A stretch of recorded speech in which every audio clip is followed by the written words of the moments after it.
There's been a lot of action comedies over the years. Novocaine is something truly unique in the action comedy genre. Directed by Dan Burke and Robert Olson, starring Jack Quaid, Amber Midthunder, and Jacob Batalon, this is about a man named Nathan Kane who cannot feel any type of physical pain.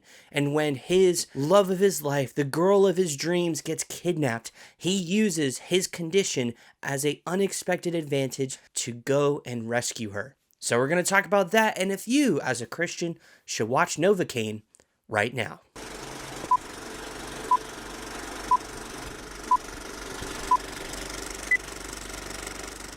Hello everyone and welcome to the channel. I am your host Tim, and we exist to help Christians live in the world, not of the world, by utilizing our convictions in the movies and shows we watch. Novocaine is rated R for lots of violence, grisly images, and language throughout. So I'm going to go over any convictions you might have in watching this movie, give you any theological themes that might be present within the film, and wrap it up with a personal review from yours truly.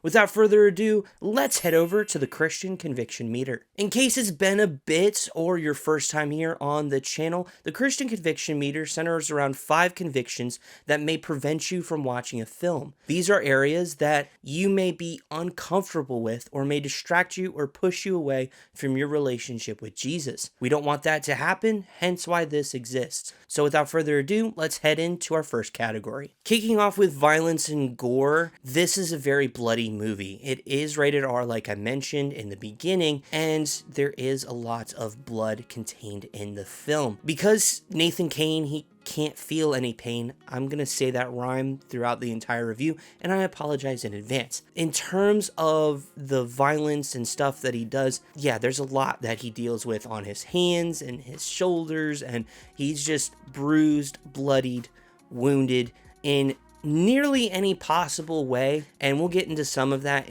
during the intensity kind of section here. There's a lot of blood, there's a lot of violence, a lot of brutal punching and kicking and knives and stabbings and shootings and blood and death, and there's a lot of it. And because this is an action comedy and because it's also rated R, they use all the gifts and talents that they want to in this section. And so this is going to be a 5 out of 5 here for violence and gore. Moving over to lust, while there isn't anything explicitly in the kind of MPAA rating for this area, there is a few things to keep in mind. First things first is there is kind of some provocative pictures. What I'm talking about is there's one picture of a guy just wearing like a Speedo as a painting, another where it's just the woman's midsection, and another of just 2 hands. It's shown about a minute or so during the film. It's one of the characters' art,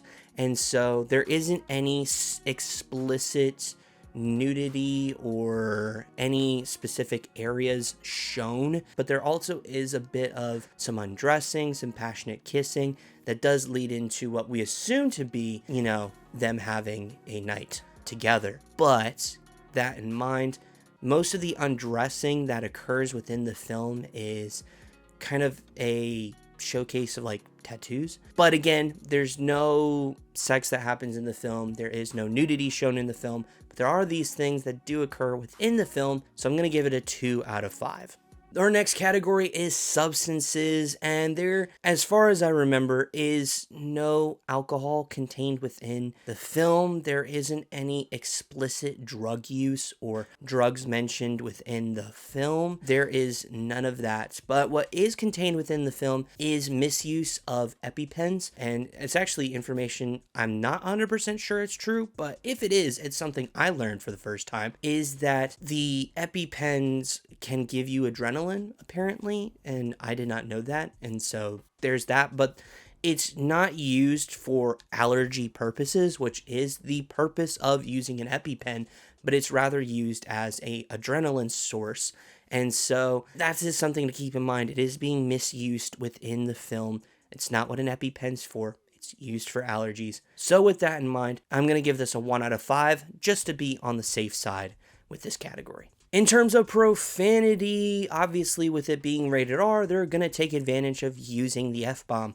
and it's done a decent amount. Whether it's just a plain F-bomb or a mother F-bomb, it's used plenty of times throughout the film. On top of that, the A word's used, the DA word's used, the SH word is used. I'm sure there's others thrown in here as well in terms of just language spat out, but because of the plethora of uses of the F-bomb, it's going to be a 5 out of 5 on this category here. And our last category is, of course, intense and horror images. There is no horror a part of this film, so you don't have to worry about that, but you may have to worry about some interesting sequencing. Let me explain. Because Nathan can't feel pain, he does things that are painful. Wow. Such as touching a hot skillet and using it to whack a guy, or dipping his hand into a fryer to grab a gun. And by the way, the fryer is hot. Yeah!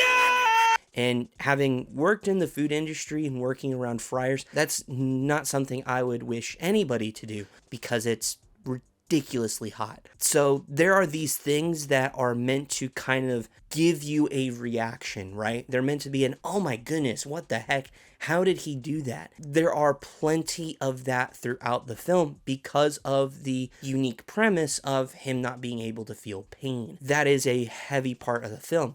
On top of that, there is multiple deaths within the film. There is a couple car crashes as well. There's a car chase. The whole plot circles around a robbery that takes place. And so there's obviously shooting that comes a part of that and a few other things here as well. Another thing is there is a torture scene that is taking place. If I remember correctly, it might be a clip that's already out as a part of the film's advertisements, marketing, all that stuff. This is another 5 out of 5. This brings our grand total for Novocaine to an 18 out of 25. It is a bit on the high end, of course, with our major areas here being violence and gore, language, as well as, of course, intense scenes and just some of the stuff he does within the film. So there are these things to keep in mind, especially if you are interested in watching the film and you're not a big violence person. This is not the film to watch. If you can't handle these things, great. But again, this is up to your discretion. This is just a guide, a resource, and a tool to help you figure out if this is a movie worth checking out without compromising your relationship with Jesus. And speaking of which, let's move on to some theological themes contained within Novocaine. And I'll shoot you straight, I didn't see anything here that points to Jesus, the Bible, Christianity, the cross, the church.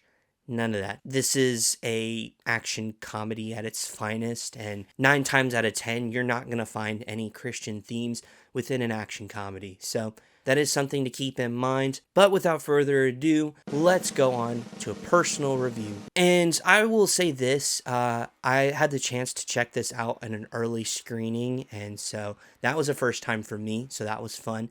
But that has nothing to do with the review. Overall, I thought this was a pretty fun film. Again, it's an action comedy, and most of the comedy comes from just the weird, crazy parts of the story, such as him dipping his hand into a fryer to pull out a gun, or getting stabbed through his hand, and just all these different things that he goes through. And it definitely does have some really solid comedic elements. The action here is pretty good. There are some definitely uniqueness, especially the first fight that occurs within the film. I think it's very unique and something that you don't see in many action films. You don't see a fight in the kitchen. I'm like, that's one of the coolest spots you could do a fight in.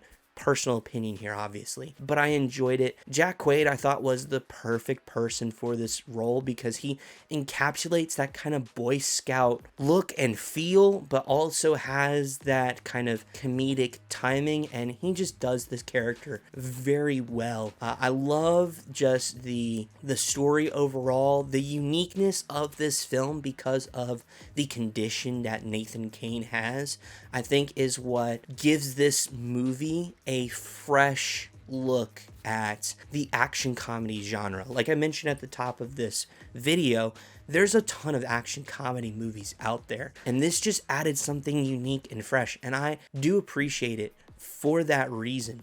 The story is fairly basic, but the stuff around it is what gives it just such distinction. And so overall, it was fun. It's a pretty solid movie. It's nothing amazing. It's not trying to be the craziest film or the most action-packed film, but it is trying to be a fun, kind of grounded action comedy, and in those moments, it delivers. So I'm going to give this a 7.9 out of 10. I enjoyed this one.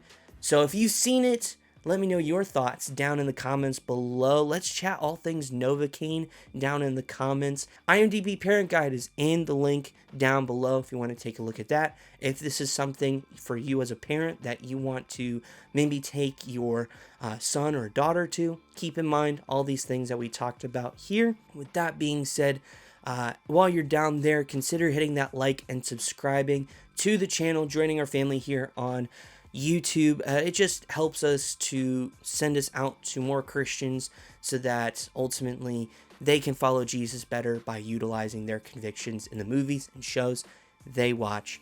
And that being said, thank you so much for taking time out of your day to spend time with us here. We truly appreciate it. But before you go, there's a few videos here recommended to you personally by YouTube. Maybe they nailed it, maybe they didn't. We'll just have to wait and see. We'll see you all in the next one.